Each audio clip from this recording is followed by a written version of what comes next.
Hey everybody, it's Karen and Stephanie with Food and Family. We are still in Mardi Gras mode. Yes. And Stephanie's going to show us how she makes her beignets. And I'm excited because I've had them one time when we were in New Orleans, but she's been a few times recently and fallen in love with it. And you got really two good places down there. Cafe du Monde, which you have to go because that's the tourist place to go. And then you have Cafe Beignet, which is on Bourbon. You can eat your beignets and listen to jazz music while you're watching. And drink some chicory coffee. All right, so show us how we do this. I've never made the beignets. So we're going to start out with proofing our yeast, getting that ready and letting that sit so it can do its thing. Half a teaspoon. Just half a teaspoon? Just half. Really? Well, I went half a teaspoon with just a sprinkle over. Yeah. Okay. Yeah. So she's already This makes made a smaller these. batch, so it's not. It's going to be a smaller batch. So I put one good heaping teaspoon. Okay. So it'd be look like a teaspoon and a quarter, maybe. Yeah. All right. All right. And then we've got our water heated up. You don't want to go over 105 because it will kill off the yeast. So you want it warm but not too hot. Yeah. And you're going to want 2 tablespoons of the warm water. Really? Okay. And that's just enough to get that yeast in there and proofing and let it work. Yeah, and to that, we're going to add just a sprinkle of white sugar to help it along. Okay, so that gives it something to feed on. And you want to give it just a little stir and see, and it's already starting to froth up. And if your yeast is not frothing up by the time you get to the point where we add this in, then it's probably dead and you just need to start over. All right, so while that's doing its thing, we're going to start with the other part of our mixture, which is 2 tablespoons of shortening. Okay. Get your little spatula here, so whatever you want to use. All right, so to this, we're going to add 2 tablespoons of sugar.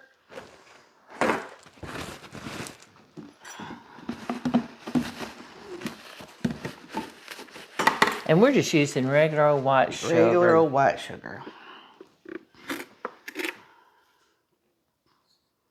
And on this, I do a heaping tablespoon. Okay. Maybe a little bit more. It can't hurt. Won't hurt, right? All right, and then we got 3 teaspoons of whole milk. I've got the lower fat. Is that okay? It'll be fine.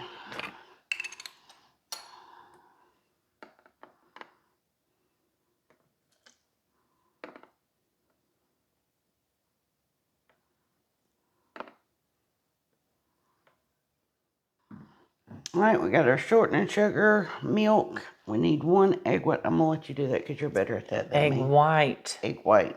Okay.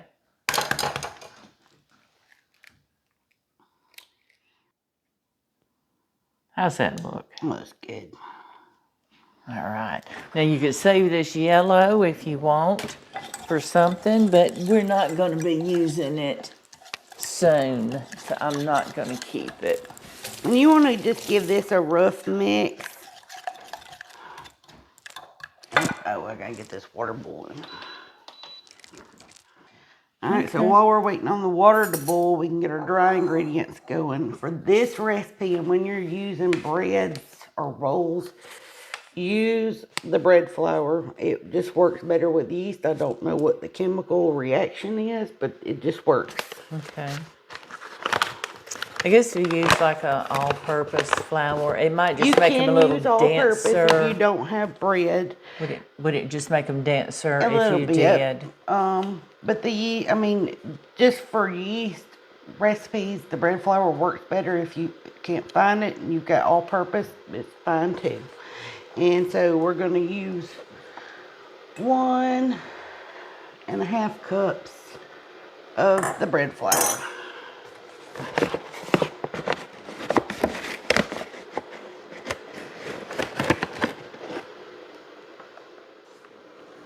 I'm sure it makes plenty though.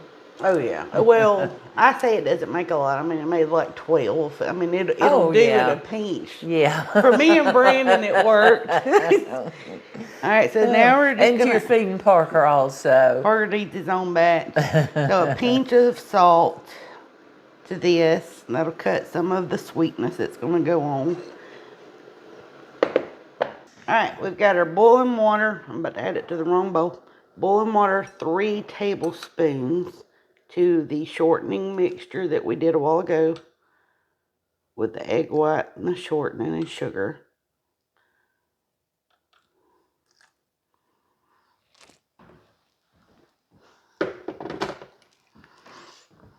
Now you want to give this a good whisk. Okay, so yeah, that's softening up that Oh, shortening, yeah. I see. So once you add this boiling water, you want to wait till the temperature comes down to about 105. Because again, you don't want to kill off the yeast. Yeah, because that water was like, what, 212, Yes. something like that? So. And with the milk, this is cool enough that it's not going to affect it. Okay. But just be sure you test that temperature before you add the yeast. Because if you add the yeast and it's too high, it will kill it off and Oh, you'll that is overrun. good and frothy. Oh, yeah. Pretty frothy. And your beignets don't have to be just sweet, which you can put, like we're going to do, powdered sugar. You can have strawberries to add on top, chocolate syrup. There's savory beignets where you can add crab meat and scallions to it. I saw a recipe for that. Wouldn't that be interesting if you're having like our Mardi Gras party where we're gonna have this? You'll see a video that's already out. Chris and I made catfish po' boy sliders, and you're going to see red beans and rice. Sit this spread out on the table. All right, so we're going to mix this up and then transfer it to a greased bowl because it's going to need to sit in a warm place for about an hour to rise. And then we'll be ready to get going with this. So there's no worrying about kneading and... Well, once it rises, we'll do you just want to do a very light knead on it. But not at this point. Not at this point. And then we're going to roll it out. Okay. All right, so we're going to get this mixed up. And we're going to let her transfer this to a bowl. And we'll get some oil in it. And then we're going to come back after this has risen. And she's going to show you what we do next. Well, and one last thing. If it looks too dry, add just a little bit of water. Okay. And that's the problem. Just water. You don't have to add milk or anything like that. Just some water. Just a little bit of water. Okay. Because I ran into that the other day when I made these at the house. She's got her dough proofed. Let's get it out. It has been an hour. And I'm going to let her tell you how we did this. And all right, so what I do at the house, what we did here, we turned the oven on the lowest setting. We didn't totally even let it preheat. We just let it warm up enough and put a damp towel over the bowl. And it had enough warmth in there to let this do its thing. And that has doubled. Yep. In size. Oh, look at that. And that just plopped right out there, so pretty. That's a pretty dough. Oh, yeah. I mean, it's the perfect size for just, small, if you just want a small batch. All right, so you want to do just a very light kind of knead on it. So you're just pulling it together. And you don't want to get this too rolled out too thinly because they won't puff up when you start doing the oil. And about what size do you think you're rolling that out? I want it around 1/4 of an inch. That's about where I want it right there. Okay. All right, we're going to get our oil going and get these cut up, and we will be back shortly. All right, she's getting her beignets cut up. Let's show them about what size we're cutting them. These are not pretty, and I'm not a master baker in no shape, form, fashion, but they're about 1/4 of an inch thick, and what'd you say, about 2 by 2? Yeah, I wouldn't. I don't think it matters how. No, because they're gonna puff up. They're gonna be huge. You want your oil hot, because if it's not hot enough, yeah, you want they're gonna be greasy. They'll just absorb. You want it about 350, and you want it hot around 350 when you put these in, because like she said, these will just suck up the oil and they won't puff very good, and they'll just be a greasy hot mess. We'll need something too. Is this okay? Yes, that's what I use. And we have a pan, a sheet pan with a wire rack that she's going to put them on to let them drain. If you put them on paper towels, to me, the paper towel absorbs the oil, but then it's just sitting in it. Yep, and it leaves it greasy. Yeah, so I try to use the wire rack as much as I can. Oh my goodness, look, can y'all see that? You'll see it in a minute. And you don't want to put too many at a time in the pan. No, because these are going to start puffing up. What you think looks like a lot of room is not going to be a lot of room. You want to be able to tin them also. Now on this oil, you don't want these sitting on the bottom like on the pan. You want them to be able to float. So be sure you put about, a good 2 inches of oil in here, so that they're not sitting on the bottom. So when they get brown, then start getting brown, you're going to flip them. Yeah. How long after you cook these with something like this last? So on this dough, because I researched the dough, if you make the dough and you don't use it all, you can save it in the fridge, I think, for 2 days. On these, if you you drain them really well, they'll probably keep a day. Probably not more than that. Yeah, I can see that. All right.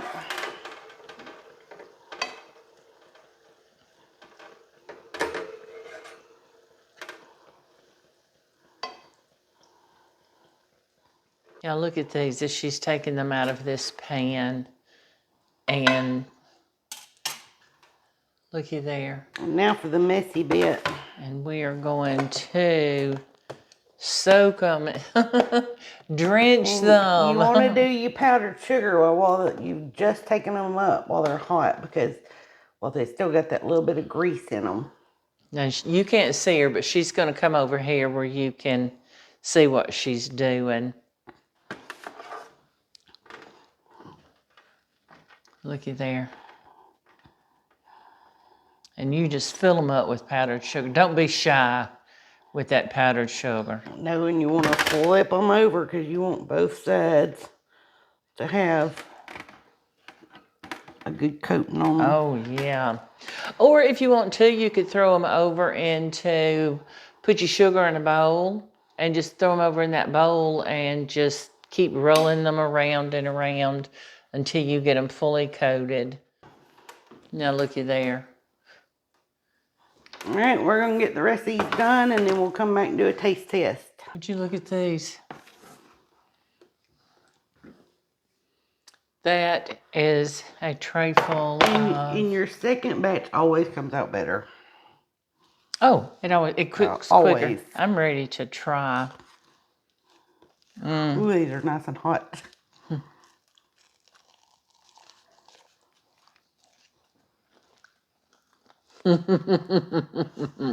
Yes, ma'am. Yeah. Has it crispy on the outside? Look at that center. It is soft and pillowy inside. You hear that crunch? Yes. We just need some chocolate to drizzle over these. Or strawberry. You can do anything you want. You could have some caramel sauce, drizzle it. The possibilities are just endless what you could do. Serve these alongside with some fruit, some fresh strawberries. Wouldn't that be good? Or a mixed berry. And you serve these at a brunch. It's just... Whenever. They're good whenever. Whenever. This was so quick. The longest time was waiting for it to rise. This made, what, 14? How many more do you need? You know, just for us or just for you and Brandon and Parker? That's our batch, right? Yes. We're going to go enjoy our beignets. And we certainly hope you have enjoyed seeing this video. And we hope you have a good time during Mardi Gras. And we have Mardi Gras here in Mobile and Louisiana and New Orleans. And wherever you celebrate Mardi Gras at, we hope you have a wonderful and safe time. Thanks, everybody, for joining us today. And don't forget, if you haven't, go online at KarenJonesFoodandFamily.com and order your cookbook. And we certainly appreciate it. You may see these beignets in the next cookbook because we're working on it. But we appreciate each and every one of you, and we're so happy you joined us in the kitchen today, and we hope you come back. And please like, share, subscribe to our channel, and don't forget, hit that little notification bell so you'll know when we put out our next video. See you soon, everybody.